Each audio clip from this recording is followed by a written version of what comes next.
Mago mag tuke nyakoram gajwang' riwruok matao tuke mag adhong' e pacho ka ochakayanga tuke mag adhong' e kind sikunde mayudre gwenge ma Nyanza kaachiel gi imbo mar piny Kenya kama koro en geno ni tugo ne inyalo ger kochakre sikunde mathuka. Kanuo seche mane yango chenro ni director mag tuke adhong' Albert Matito nolero ni tugo ne biro chaki nag nyithindo girawere ka biro bedo kai bago gi nyadidek higa ka higa ma skunde olor.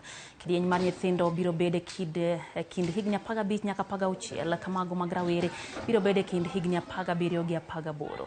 Kamachielo kocha mar tim mar Sia Joseph Ochieng ma bende en achiel kuom jotelo riwruok mano mar adhong' Kuotend County mondo mi ochwal sir makare ne tuke mag adhong' gino makoro nyalo kelo dongruok mag tuke gi hekor gwenge mathuka. Wabiro bedo gi tuke mag school, junior gi youth.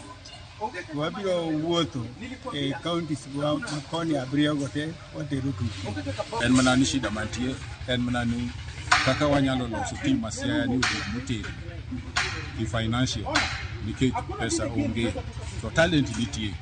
Talent nitie an gi nyithindo kama tindo mang'eny ma ohero to bende gitugo maber to ber mondo mi okonygi ka skul olor kaka skul olor.